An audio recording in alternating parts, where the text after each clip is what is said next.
Chapter 37. At this also my heart trembled, and is moved out of his place.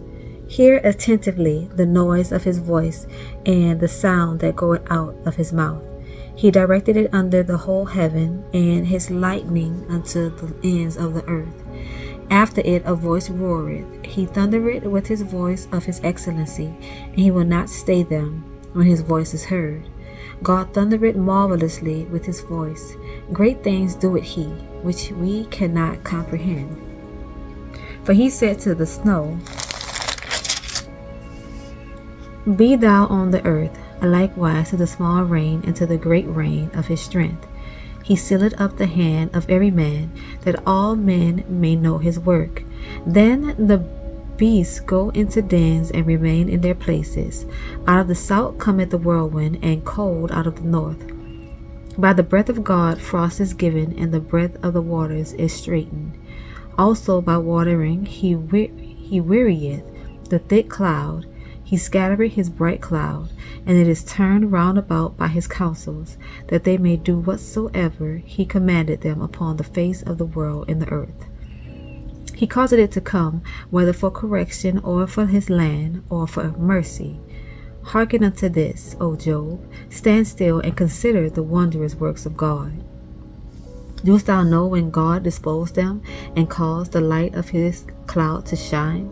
Dost thou know the balancing of the clouds, the wondrous works of him which is perfect in knowledge? How thy garments are warm when he quieted the earth by the south wind? Hast thou with him spread out the sky, which is strong and as a molten looking glass? Teach us what we shall say unto him, for we cannot order our speech by reason of darkness. Shall it be told him that I speak? If a man speak, surely he shall be swallowed up. And now men see not the bright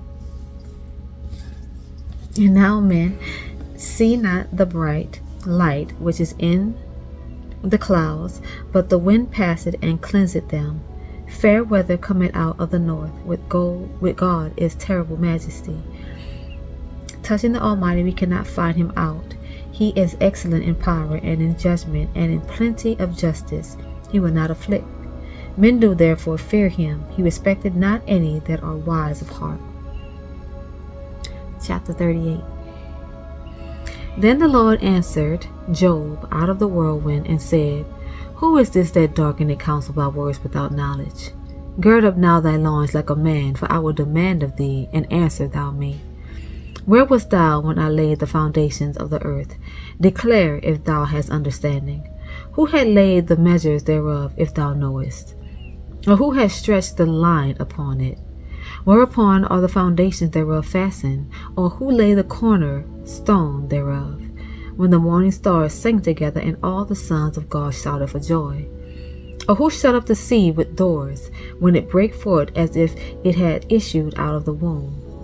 When I made the cloud the garment thereof, and thick darkness a swaddling band for it, and brake up for it my decreed place, and set bars and doors, and said, Hitherto shalt thou come, but no further, and here shall thy proud waves be stayed. Hast thou commanded the morning since thy days, and caused the day springs to know his place, that it might take hold of the ends of the earth, that the wicked might be shaken out of it? It is turned as clay to the seal, and they stand as a garment. And from the wicked their light is withholden, and the high arm shall be broken.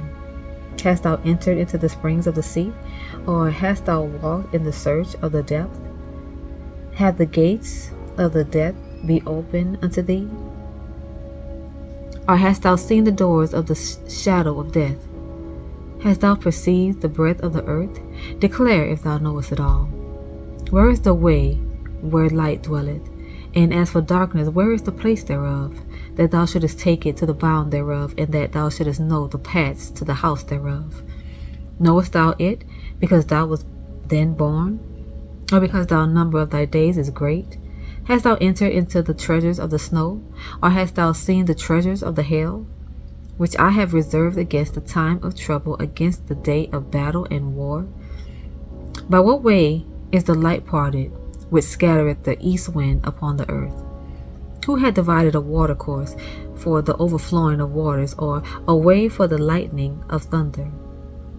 To cause it to rain on the earth where no man is, and on the wilderness wherein there is no man, to satisfy the desolate and waste ground, and to cause the bud of the tender herb to spring forth? Had the rain a father, or who had begotten the drops of dew? Out of whose womb came the ice, and the hoary frost of heaven? Who had gendered it? The waters are hid as with a stone, and the face of the deep is frozen. Canst thou bind the sweet influences of Pleiades, or loose the bands of Orion? Canst thou bring forth Mazzaroth in his season? Or canst thou guide Arcturus with his sons? Knowest thou the ordinances of heaven? Canst thou set the dominion thereof in the earth? Canst thou lift up thy voice to the clouds, that abundance of waters may cover thee? Canst thou send lightnings that they may go, and say unto thee, Here we are? Who hath put wisdom in the inward parts? Or who hath given understanding to the heart? Who can number the clouds in wisdom? Or who can stay the bottles of heaven, when the dust groweth into hardness, and the clouds cleave fast together? Wilt thou hunt the prey for the lion, or fill the appetite of young lions, when they couch in their dens, and abide in the covert to lie in wait? Who provided for the raven his food? When his young ones cry unto God, they wander for lack of meat. Chapter 39. Knowest thou the time when the wild goats of the rock bring forth? Or canst thou mark when the hinds do calve?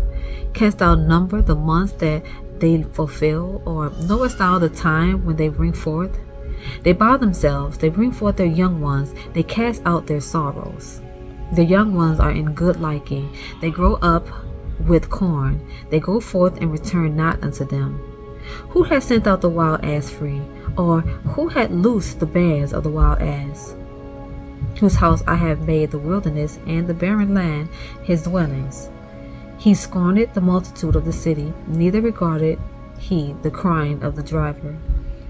The rains of the mountains is his pasture, and he searcheth after every green thing. Will the unicorn be willing to serve thee, or abide by thy crib?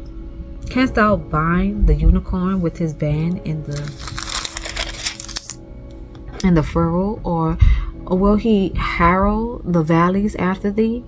Wilt thou trust him because his strength is great, or wilt thou leave thy labor to him?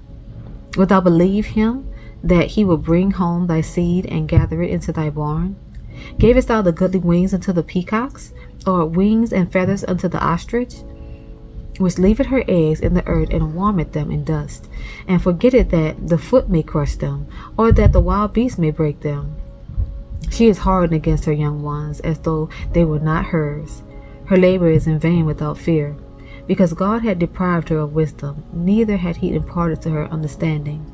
What time she lifted up herself on high, she scorneth the horse and his rider.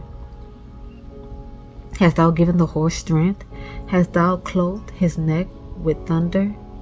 Canst thou make him afraid as a grasshopper? The glory of his nostrils is terrible. He pawed in the valley, and rejoiced in his strength. He goeth on to meet the armed men. He mocketh at fear, and is not affrighted, neither turneth he back from the sword. The quiver rattleth against him, the glittering spear and the shield. He swallowed the ground with fierceness and rage, neither believed he that it is the sound of the trumpet. He said among the trumpets, Ha ha! And he smothered the battle afar off, the thunder of the captains and the shouting. Doth the hawk fly by thy wisdom, and stretch her wings toward the south? Doth the eagle mount up at thy command, and make her nest on high? She dwelleth and abideth on the rock, upon the crag of the rock, and the strong place, from whence she seeketh the prey, and her eyes behold afar off. Her young ones also suck up blood, and where the slain are, there she is. That's it for tonight, y'all. Good night.